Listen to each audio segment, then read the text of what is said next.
This is the Fly Culture Podcast with me, your host, Pete Tigers.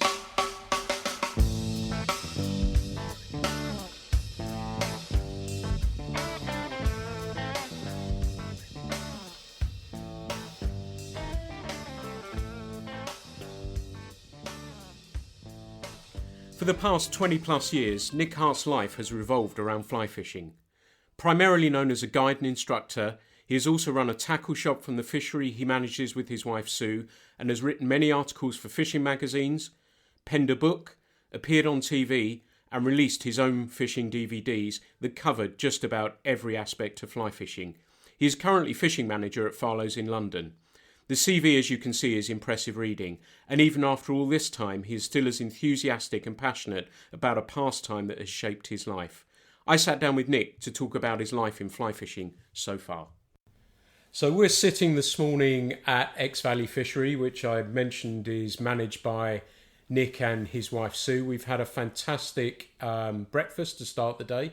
The plan is to do the interview, and then we're going to go and see if we can find some fish. I've been really keen to try and get my grayling season underway. I fished the Tamar last week and got a kicking from the grayling there. Managed to find some sea trout and brown trout, but no grayling, so that's my hope there. The fishery is absolutely beautiful. There are two stunning lakes filled with beautiful fish.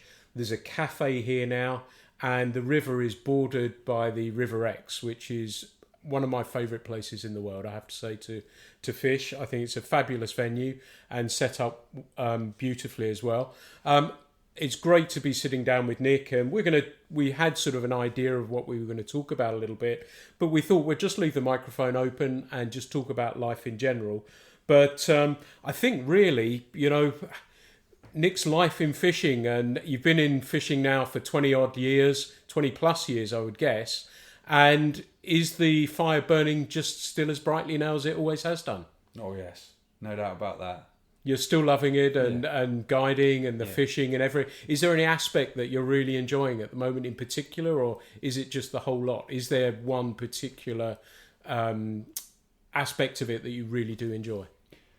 Crikey, yeah, lots of it. Probably the most enjoyable aspect for me at the moment is that because life's changed over the last couple of years and I'm not a full-time guide any longer, just being kind of, suddenly back in the countryside when at the moment I spend a fair bit of time in London. And I think if I had to pick one area that I love, it's actually saltwater, and the fact that I've kind of got into that, which is sort of fairly new for me in terms of I tend to do that more with the lures and the fly at the moment.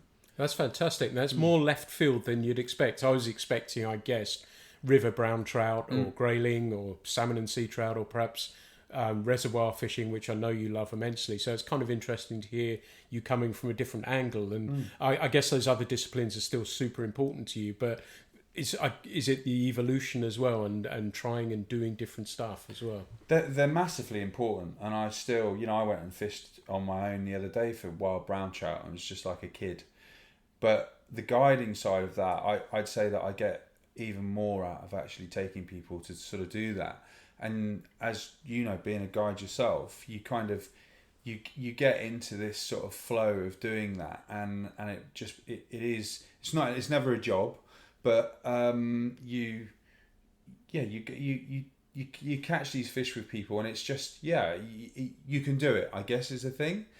And the thing with the saltwater stuff, and especially with the lures, is that although I can take people out and get them into fish, crikey, I'm just like thinking all the time, and I'm always still a bit, I need to get here, and maybe I need to be there, and it's like, for me, fishing's really super interesting when it's mysterious, when there's always masters to learn. But let's face it, if you've learnt what dry flies work and you know your stream, you can generally get people into fish. Whereas still, the whole thing for me with bass is that I have so much to learn. Yes, I can do enough to get people fish, but I'm constantly thinking, and that's what turns me on. It sounds like the passion's still burning incredibly brightly for you, which is wonderful to hear. Definitely. How did it all start? Have you always been a fly angler? No, I've not always been a fly angler. I've been a fly angler for a very long time, but I kind of started as a kid. It's kind of a weird one. Basically, my mum and dad used to run sort of like manor type houses. Father was a chef, and mum was like a front of house type person, and they worked in catering and all. And so, as a kid, I was sort of I didn't have any brothers sisters at that point. So effectively, I'm my only child for a few years, and I kind of ended up being shown stuff like, I don't know, Jacques Cousteau and all of that. My dad did a bit of diving. He sort of dabbled in things, and just water became a passion for me really early on. And that typical thing for a lot of passionate anglers, I ended up with a Woolworths kit aged about 5, 6. I can still absolutely remember it, yellow and red, little cotton reel as a reel, almost like a multiplier, but it was far more basic than that. Clothes hanger style kind of material for a rod. It was, this stuff was the basic of the basic. And having moved away from that world, my father went into working for the national park, and we moved to Exmoor.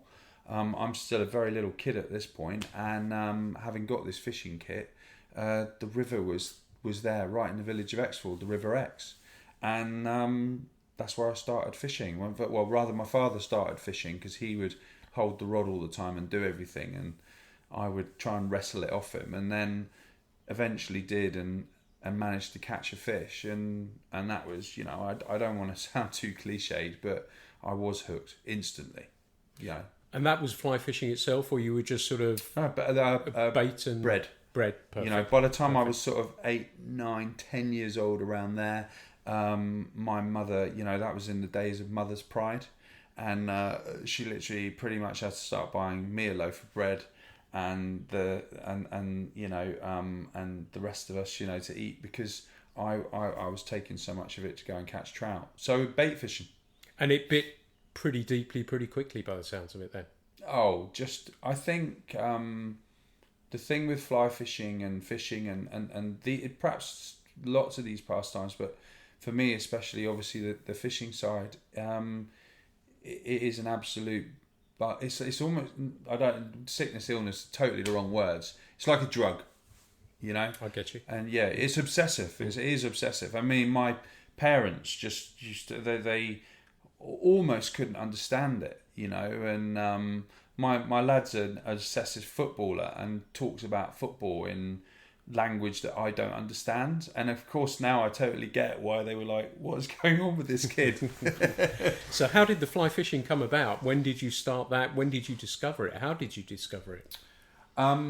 So funnily enough, the very first trout I ever caught on bread was in the company of my father, who'd finally let me have the rod to have a go, and he was chatting to this guy called Colin, who's a postman in Exford, and I just got to know him as being an angler, and saw him on the river fly fishing, and he my dad had an interest in fishing, but not enormous.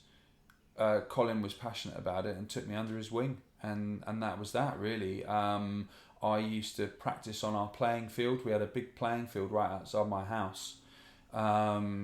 Typical kind of village type thing, and all the kids used to meet there and so on, and I used to go there casting and learn how to cast literally on the village green in Exford, and then there's this section of river of about 2 miles long that nobody seemed to lay any claim to, and so I just used to go. I was fishing regularly with the fly by the time I was 10, 11 years old on that river.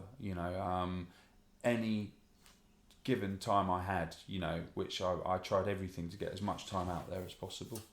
So but I owe it really in a massive way. He's sadly just passed away, Colin. But he really kind of nurtured that passion from an early age, and he also got me into I like books like Mastering the Nymph by Gordon Fraser and Arthur Cove's My Way with Trout and stuff, and I guess for me that what that meant was that those anglers very much were into natural foods and how the fish fed and so forth, imitating, and so of course the river, that's crucial.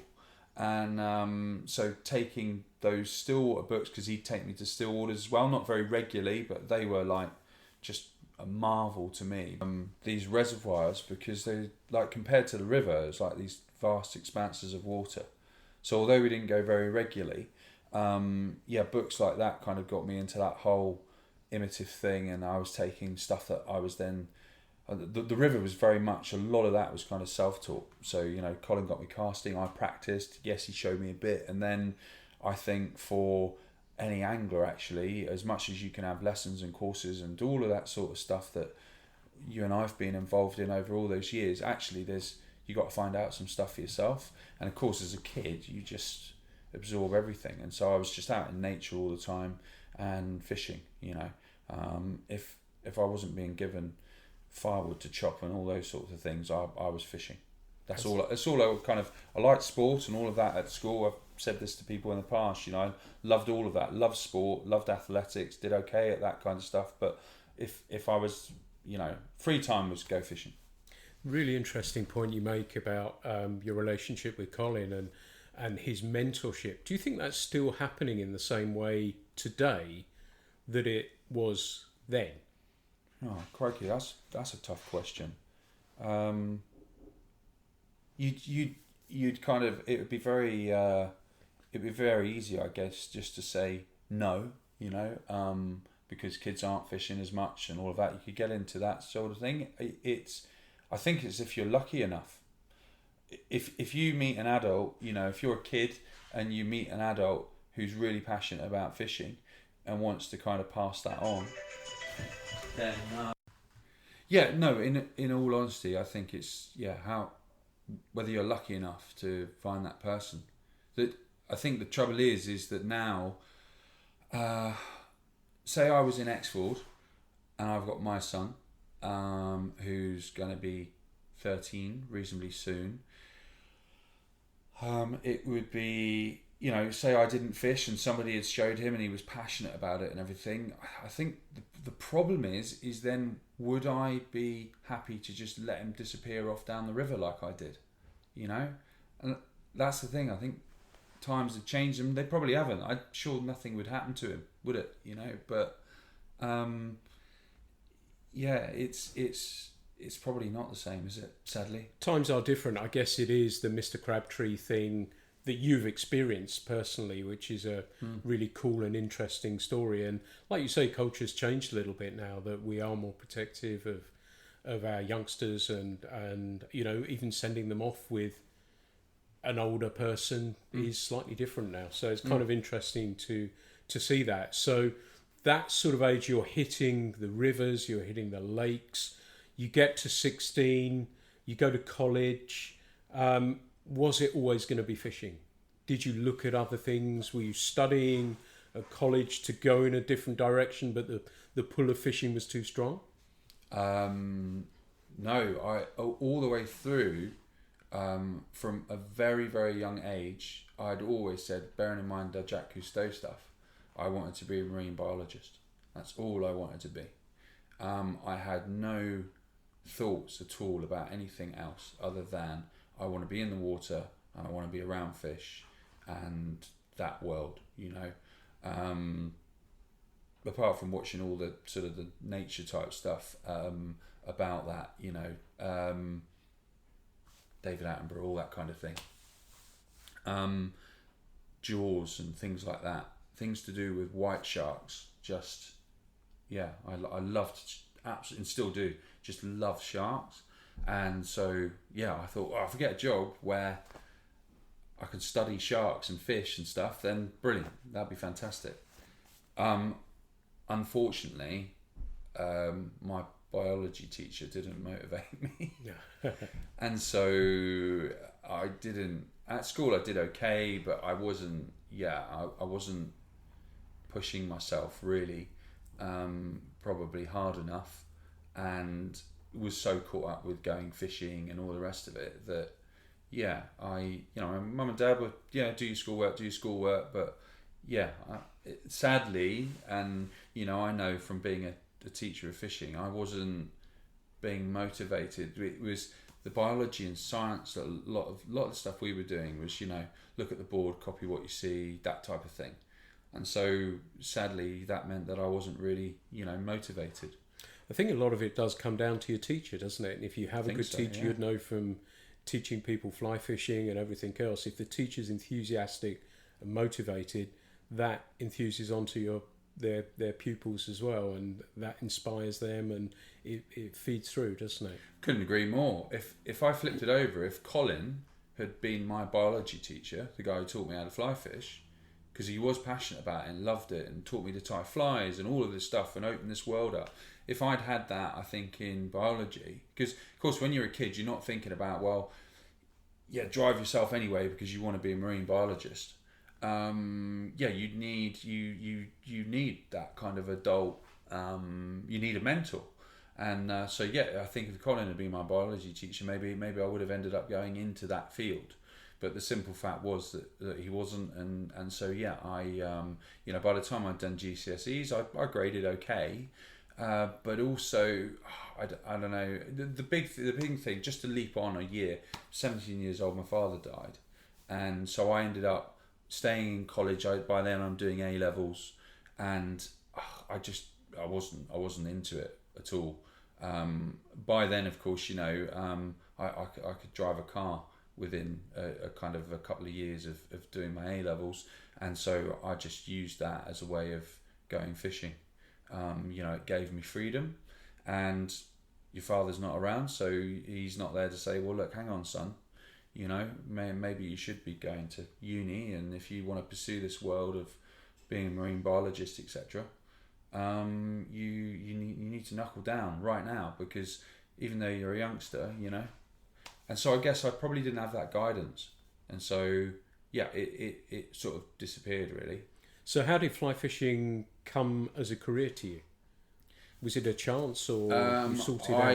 I started kicking around with this. I can't even recall how I met him first time. Oh yes, it was this old boy called Phil Prudhoe. He became a bit like a surrogate grandfather to me, quite a bit older than me. Fished. He knew Simon Goresworth, and I'd met him at a little game fair that used to run literally less than a mile up the road from here at the Canal and Arms Hotel, and it was like a sort of a West Country type game fair thing, and Simon was there, and I suddenly learned that it was possible to work he works as a fly fishing instructor, and that was it. I was like, wow. Met Phil there as well, and we started fishing together quite a lot, and I'd drive him about a bit, and through that, of course, because of him knowing Simon, I got to know Simon a little bit more, and from by now I'm sort of 19, 20 years old, around there somewhere, because I ended up, like I say, I had to do an extra year at college. Should have really just got out of it, but now all of a sudden it was like I could work in fishing, and I was working at a little restaurant, and somebody asked me about uni, and I was like, no, I'm not going to uni, I'm going to take people fishing. And they were like, oh, I like fly fishing. What do you know about this river that runs right? I was near the River Lynn by that point, and I took them fishing, and it was like, I think I got paid 15 quid or something stupid, and I was like, this is it. And I guess that was considerably more than you were earning in the restaurant. Probably was. For a day's work. I only took him for like a few hours, and at that point, of course, although I knew Simon and stuff, I'm still around that point of I've not done any, if you like, casting qualifications, any of that. It was just somebody who, I'm working.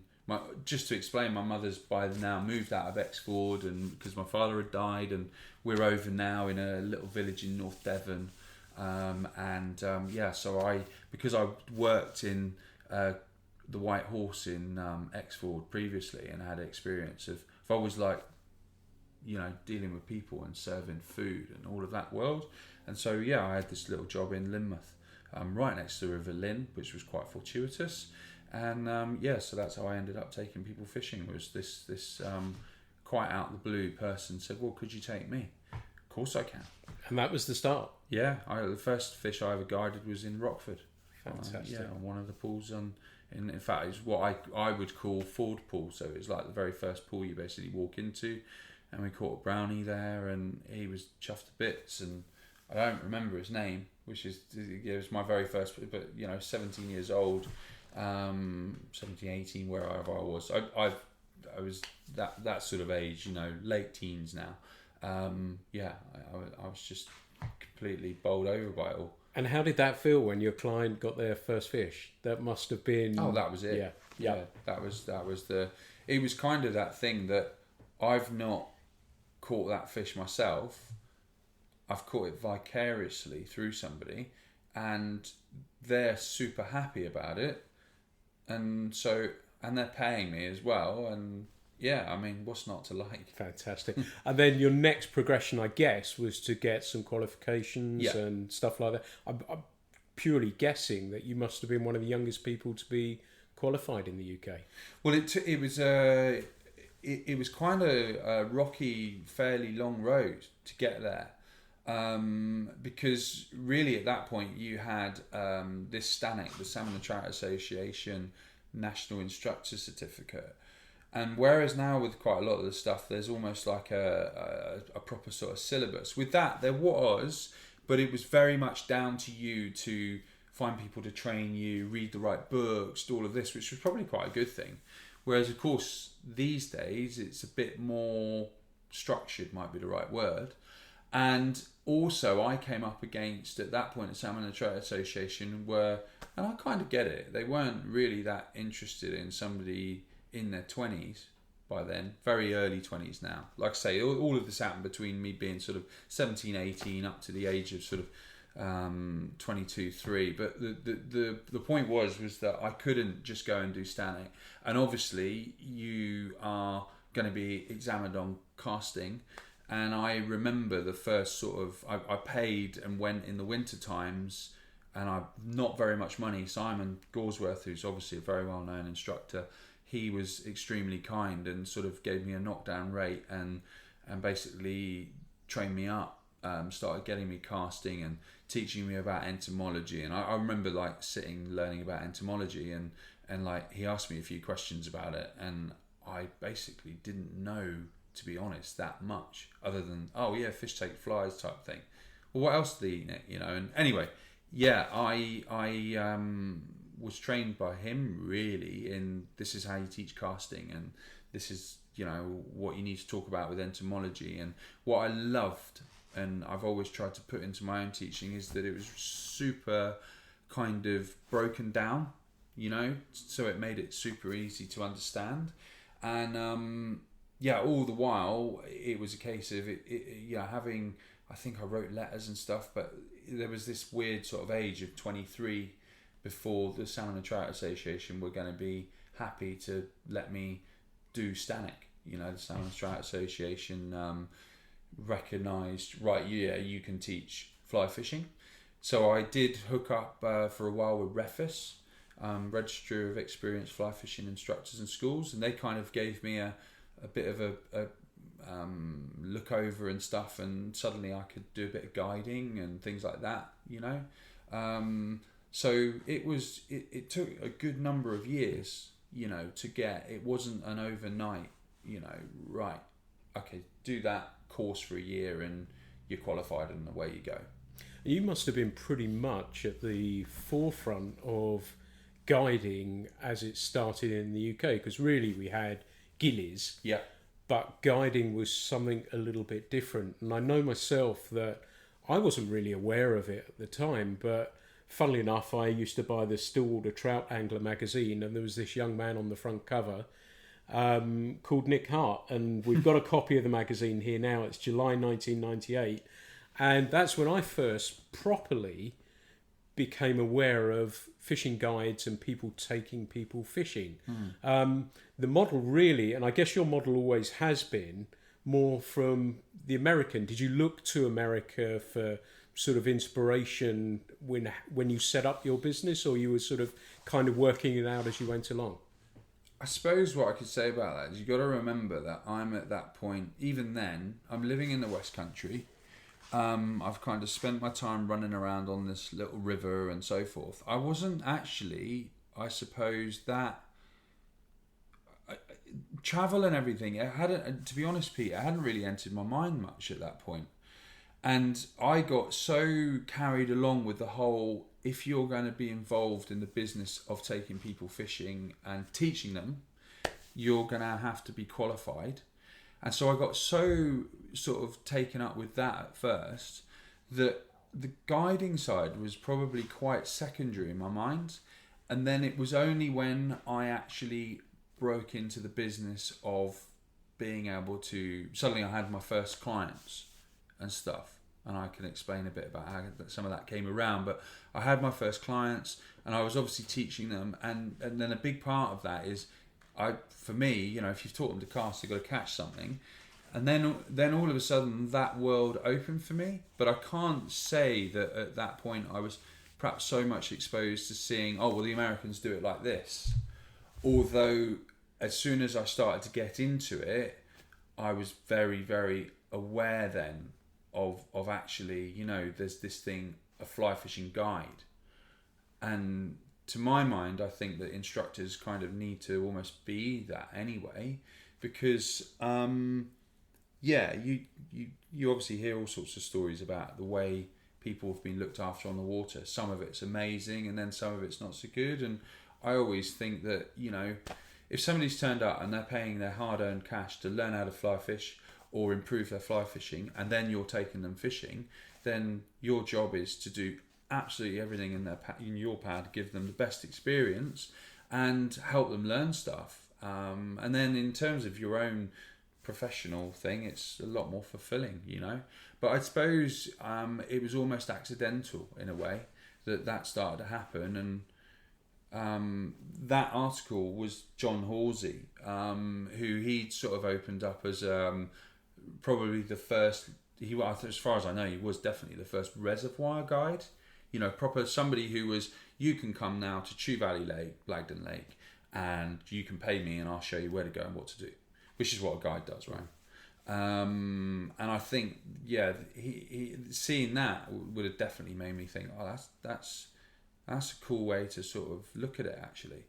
And then, of course, you know, Simon was off to Argentina. You know, as all of that, as I was getting qualified and everything, he was going there and guiding, and that started to open my eyes as well to what was available. And yeah, it was all definitely I want to be work in fishing, and first and foremost I'm gonna want to run courses and teach, and then the guiding seemed to sort of all get bolted into that. And it was I was by now, as I think you are, if you're obsessed and passionate about something, I was just super determined. And so I guess that with each thing that I got involved with, and people and clients by now that I'm teaching, doors just started opening, really. Because we're sort of really late 90s, early 2000s. Yeah. We didn't really have an internet, did we? So we didn't have a way of reaching people, No. Or you didn't have a way of reaching people. And so how were they finding you? Right. So to begin with, I'm, through some various circumstances, I ended up working for Simon for a year. And that was, huge, because suddenly it gave me the chance to work full time. I'm eternally grateful for that. He gave me the opportunity to work within his business. He was looking to emigrate and so forth off to America, work with obviously Rio. And so I was very fortunate. I've now effectively done a year's teaching. But then having left there because he's going, the school's shutting down, and I really don't want to just go into everyday work. I really, really want to be in this business. My only real route was to start trying to advertise. I'm Refis, and so forth. So at least I thought it was really important. I don't any longer that, I'm a register of experienced fly fishing instructors and guide. I'm Stanek, I'm this, etc. And so I just, adverts in things like Fly Fishing and Fly Time. And that did bring me some clients. But the real catalyst was once I started taking people out, was word of mouth. Brilliant. So start taking people out, it seemed like things were going well and they were happy with what I was doing. So other people came through because they said, so-and-so said that they came and had a great time. So there was word of mouth. And actually, it was around about 98, 2000s, in that sort of part of the timeline, the internet did, of course, suddenly evolve. And I remember being amazed at managing to get my first words into a website. I had this thing called heartflyfishing.demon.co.uk, and I remember being able to get some words up there, and after I think about 8 hours of uploading, a picture appeared as well. And the internet actually at that point started to, it wasn't overnight by any means, but what it meant was that I had a way of having a little diary online of people I was taking out, pictures, and it was real. You can stick stuff in an advert, and it's there, but then people have kind of got to turn up and see whether, and unless you've been in perhaps lots of magazines and all of that, the internet is well, it's unedited, isn't it? It's your thing, and it's not a social media world at that time at all. Of course, I don't think I certainly had no idea what the word social and media meant. I don't think it had even been invented, perhaps.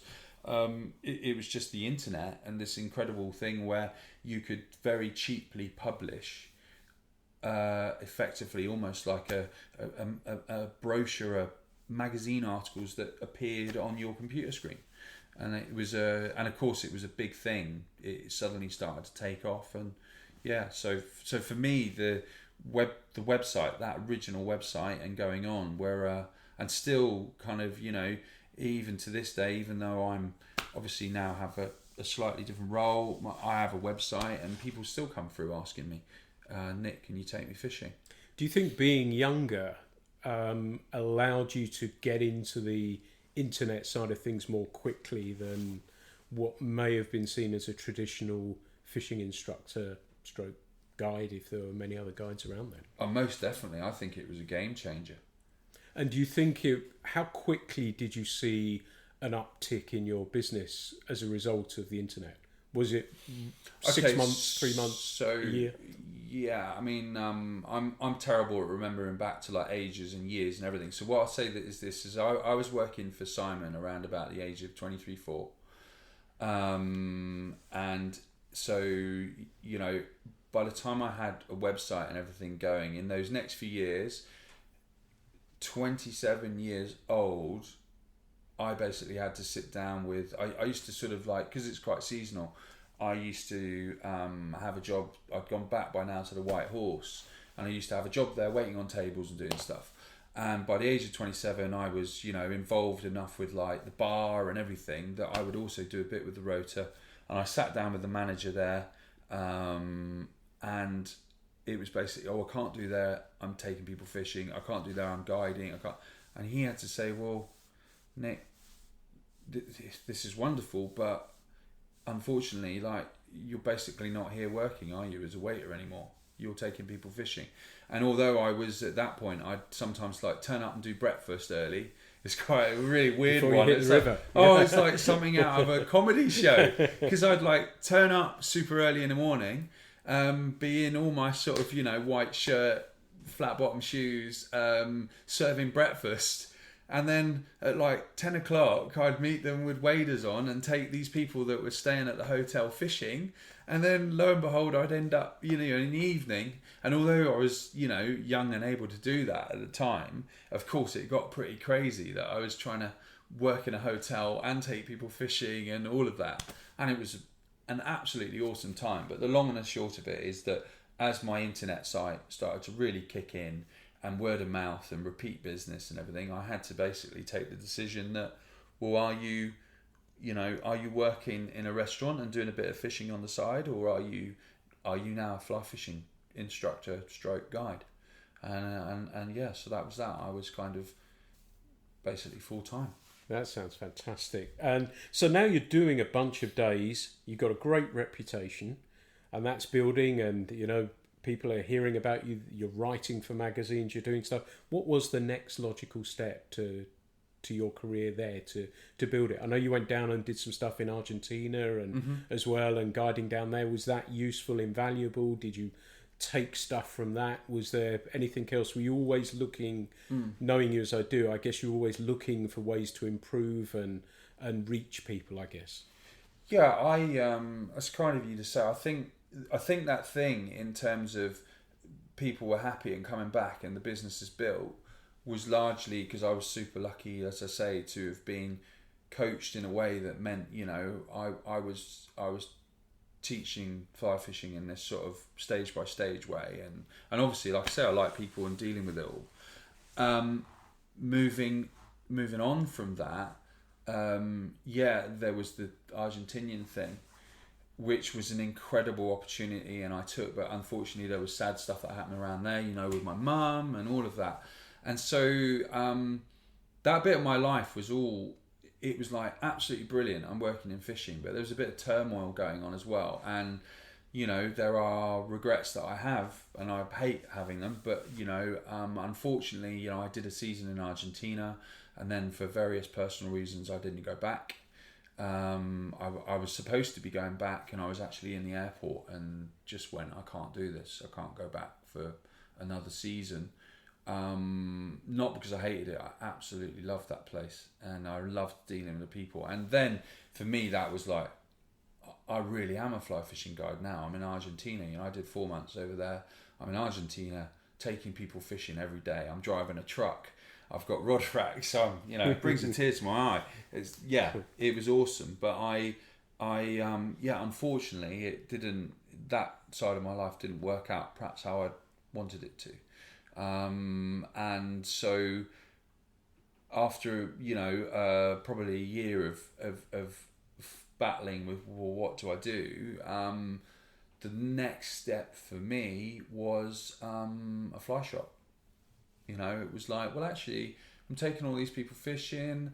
I'd had some not so successful trying to link up with local shops and stuff who were taking a bit of money off of my clients, and I wasn't really seeing anything, not even much of a thank you or anything back, and certainly nothing financially. And I thought, well, you're an idiot. If you're teaching these people and you're getting them super, excited about all of this and changing their, suddenly they've got a pastime that's different to maybe their work. And lots of my people, 75% of my work's like, Londoners. And so suddenly they can switch off and go fly fishing.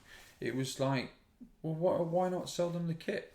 Financially, that makes a lot of sense, doesn't it? That you're taking them for a day's guiding, they want to buy kit, you can provide them with that kit as well. So, and quality kit that they've been using themselves. So it kind of made sense from that point of view as well, and is a nice addition to what you're actually doing as well, I guess. Definitely, it was, and it was an exciting time. And of course, you remember by now, you and I were doing some stuff together and everything as well. And we were excited about get the shop going and all of that. But it's, I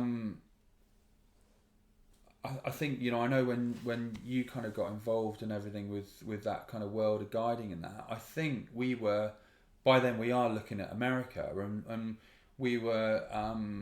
Perhaps sort of thinking even more ahead.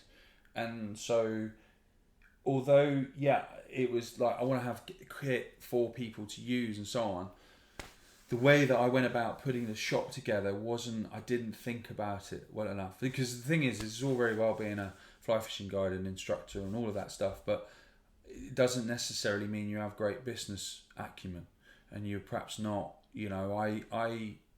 I've just always been one of those to sometimes pick up a ball and run with it as fast as I can without perhaps, stopping and having a little look around. And so, yes, it was a natural progression, but it didn't work out for me exactly like I'd hoped.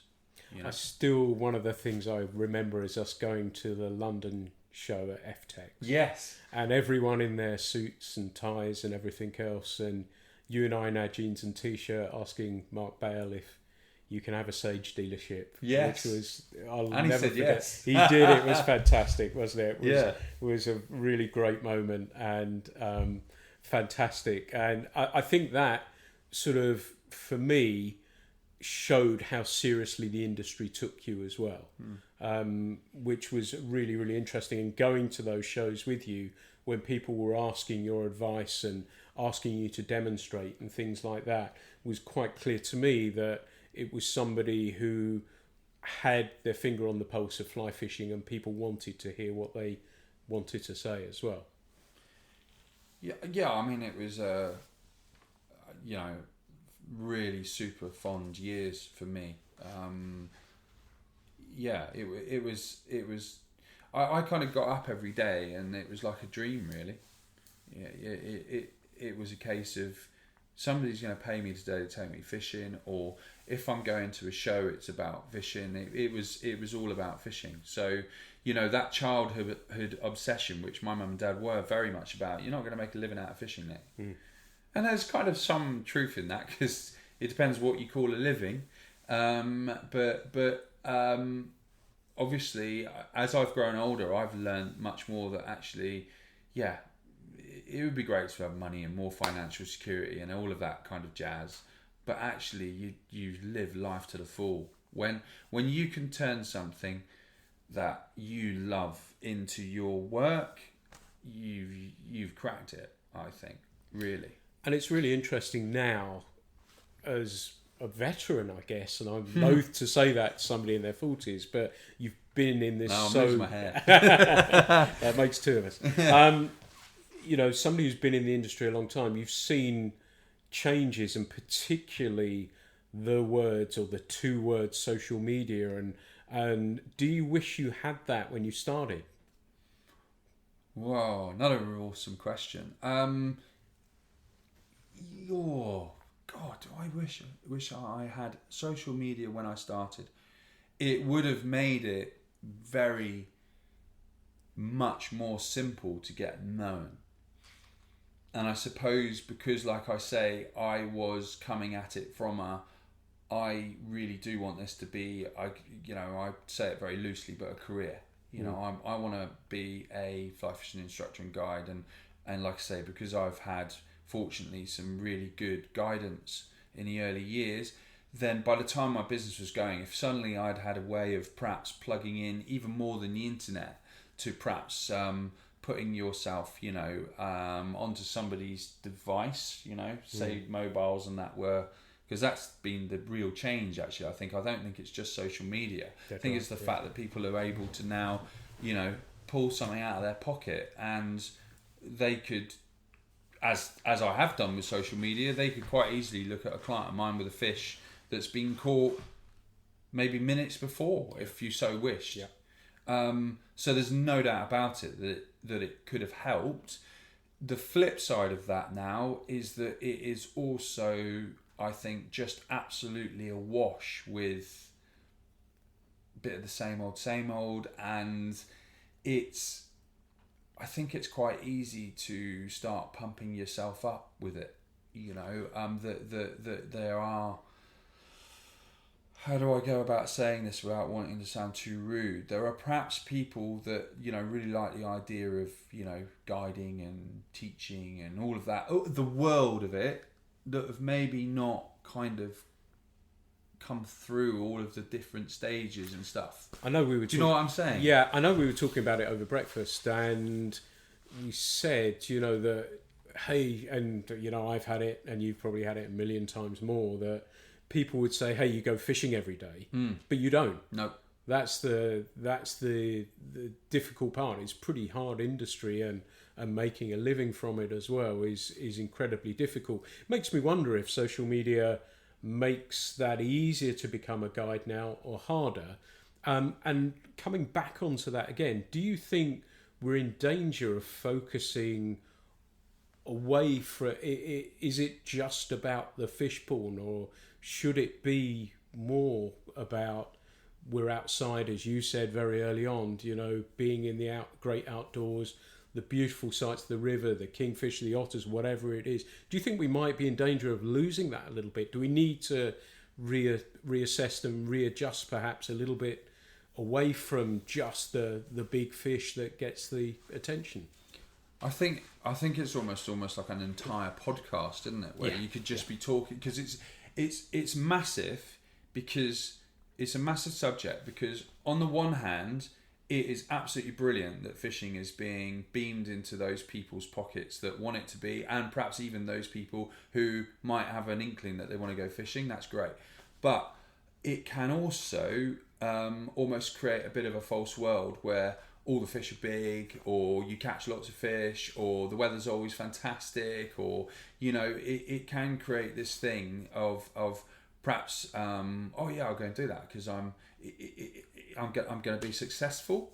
And what it doesn't necessarily always show is perhaps the things. I know we chatted a bit about at breakfast.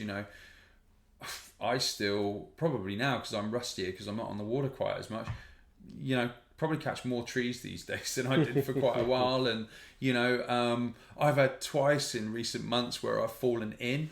One of them not so long ago. I'm with you, brother. I'm with you. I think it's one of those things. It's like the internet. It's an amazing tool, and what's right and wrong, but it creates a bit. Social media for me creates a slightly false world as well. It is, after all, a virtual world, and although it might be, there's a fish that I just caught, it's now in cyberspace, and whereas and the other thing is it'll almost be forgotten as quickly as that it's seen. It gets your hits like or whatever. And so what I love about social media is when people are doing stuff a little bit different, and you kind of see things that are, you go, oh wow, that's and actually it doesn't necessarily need to be a fish. It's like, I quite like sort of landscapes, or one of my favourite photographs I took in recent times was just like a tent with a load of rods up against it, and we were just out, and it was like in the evening, and at that point all we were doing was talking about life and fishing. I had a bunch of guys out that I was looking after, and line's not even near the water, and that photo for me summed up fly fishing almost more than me with one of those guys and a fish. Fantastic. I think we're in danger of going down a wormhole, aren't we, with social media? And like you say, there's probably a podcast on there. While I've got you here, though, I think it would be wrong of me not to ask to pick your brains and your fishing brains for some advice for our listeners, just to get a feel of how you may be approaching things before we wind down fully. And say we're on you're on a river for the first time, and say you hadn't fished it before. How would you go about it? What would your approach be via setup? It's a small stream, a West Country stream. How would you go about setting up and assessing it? Okay, so should we talk about tackle first, or are we more about we've arrived at the river? Let's say we're at the river.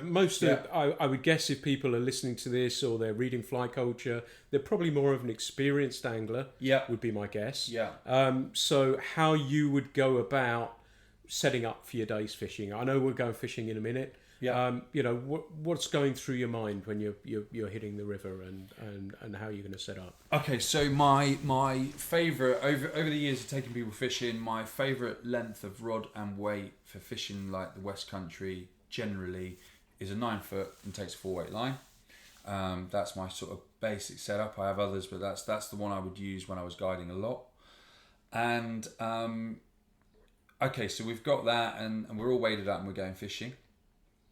The first thing that I'm always thinking about is it's 100% stealth, and actually, right, where we're going to get into the river. And the river thing is really simple in my mind. I'm always thinking of where's the food, where's the oxygen, where's the shelter, So I'm looking for areas where you've got foam lines that that there's going to be food trapped in it and going through. You've got good oxygen content. You've got the sheltered side of things and so forth. And then if I'm fishing it myself or guiding it, I'm setting myself up to get into the water in such a way that you are not disturbing the fish, which sounds totally obvious, but of course it's one of the things. Definitely guiding, people would say to me, I can't believe how slowly we move and how methodical you'll make me be about a pool, and that you won't let me get to there, and even maybe sometimes I can see a big fish rising at the top of it, but we're sort of sat at the back and we're watching. And so observation, definitely, I'm looking for those things that I said, food, shelter, oxygen, foam lines, all of that. And so observing, stealth. Just listen to this brilliant podcast with this guy, I think he's Tom Brown, who does a load of stuff out in America with teaching people to survive off the land and that. And he had this amazing term that I'm afraid, steal and use a lot, called baseline. And it was basically about nature and having this sort of ambient noise that nature's used to, so the fish are used to whatever's going. If you break that in any way, he told a great story about basically a train rushing past, and he was there watching nature, and because this train went through this particular bit of land, like the nature just carried on because they were used to that train doing that all the time, and obviously it didn't affect or injure or threaten them in any way.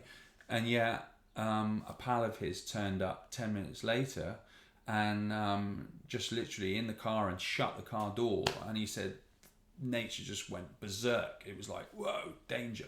So for me, the big thing is actually teaching people about how to get in the water, and that's what I do myself, is not just pile in there. You touched on tackle very briefly there, and what's your Hall of Fame rod? Have you got one? God, you're asking me some tricky ones, aren't you? Right at this moment, I know that I'm about to take ownership of a 9'4" Sage X. Perfect. In teal. I had to have it in the cool colour. And I know, because I've cast yours, how good that rod is. So that's going to be my Hall of Fame rod, I think, pretty soon. Do you know what? Actually, I guided for ages with a grey Streamflex. Yep. 9'4" grey Streamflex. I think that rod, for less than, it was like 250 quid, was brilliant. I've used it a lot, and I still enjoy using them, but of course I do lots of different types of fishing, so I've got all sorts of rods. For me, they're like, I almost have fads with them. So I'll have a time where, at the moment, that I don't normally fish short rods, and I've got a 7.5 foot dart, and I went out the other day with it, and then having used it once, I was like, I've got to use that again. But also you've got to set it up with the right line, of course. That's the other thing. Yeah. So it's tuning those little setups. But really, there's probably quite a few 9'4" weights out there. I just like that length. You can nymph with it, dry fly fish with it. Yeah. Coming back to the river again for a second. Say you're searching the water. Let's use the term hopper, dropper, clink and dink, whatever. Duo. Dropper. Do you have your dry on a dropper or the nymph? Or do you tie it to the bend? To the bend? Yeah. I've always known it as New Zealand dropper. Yeah, that's, me too. I think I learned that kind of through Simon as well, and it was a game changer fishing the River Bray for me, and then lots of other places. However, and also here's a weird thing, I've had it where you're fishing the nymph straight off the bend of your dry fly, and you've decided you've been fishing dry fly, and for some reason it's quite quiet, so you think we'll put the nymph on. You put the nymph on, and all of a sudden they start taking the dry fly. And then if you take the nymph off, then the dry doesn't work as well, so it obviously sets it into the water. So there's that side of things. And then sometimes I've played around with it off the dropper, but 95% of the time straight off the bend. Cool. I'm going to bait you a little bit here. You're guiding, do you fish? What? What did you say? Wash your mouth out. Absolutely not. For me, guiding is what it is. Those people that have turned up for a day have they're spending their hard-earned cash on you, putting them in the right positions to catch fish and have an enjoyable day. At any point that you're not 100% focused on that, i.e. you're casting at a fish that is rising or whatever, you're not guiding in my view. Now there might be slight exceptions with people. I used to a little bit out on the still waters and stuff to find the right depth and maybe the right retrieve. And if you're 1-to-1, then maybe on a reservoir I can see why that might be an idea. But I really then, even when I did it, I don't like it. And so I'm really chuffed. We've just had a really nice bass.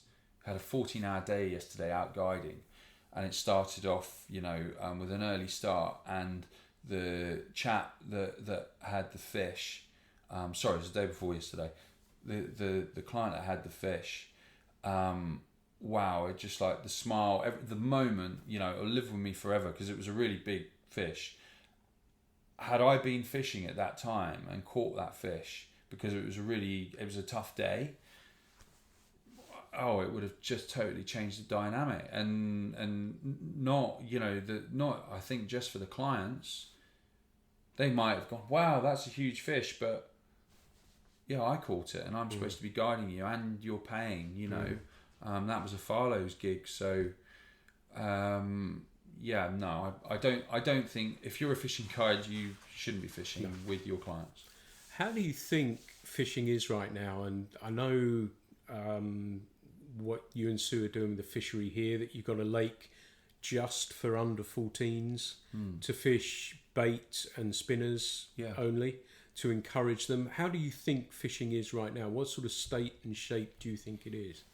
Well, definitely, of course, it's everywhere, isn't it, that less children are going. And then there's all the discussion about, well, is there a market for children anymore? Because obviously there's now, your computer games and lots of, it's not just computer games. There's probably now more opportunities than ever because the world's become a smaller place, travel, this, that, the whole lot. And, there's the cool side of things and that, and is fishing really cool for them? It's in a state where what I think it needs is just more adults, and that I think perhaps we've missed a generation or so where there are parents out there now that weren't really introduced to fishing themselves, and so because they don't really get it and want to do it or whatever, they're not taking their kids. And that's the thing.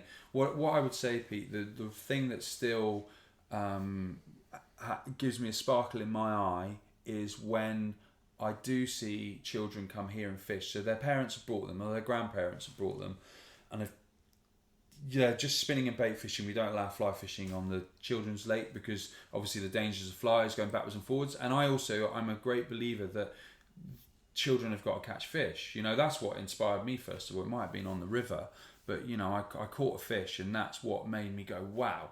So when they're shown and when that actually happens, I've witnessed adults here that are quite clearly been there for a good few hours with the children and want to go to the pub and have something to eat and chill out, and they're trying to prise their children off of the lake because they are so absorbed by what they're doing. And so I think it's not a case of kids don't think fishing's cool anymore. Kids aren't being introduced to fishing enough.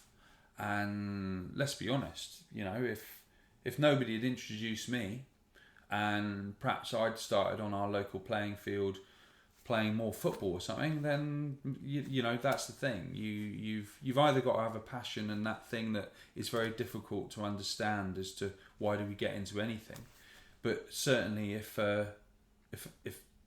your mum, dad, grandparents, friends, whatever, if they get you on the riverbank, lake bank, whatever, and you can do it cheaply. I hear this argument all the time about, well, yeah, but it's so expensive. It's not. Yeah, of course there's lots of there's loads of things that can be expensive. You know, you can buy massively expensive computers. You can also buy something cheaply. You know, it's I do hear that as an argument a lot. You can go down canals and catch perch for buttons. Yeah. Way cheaper than a lot of stuff that kids do these days or get bought or whatever.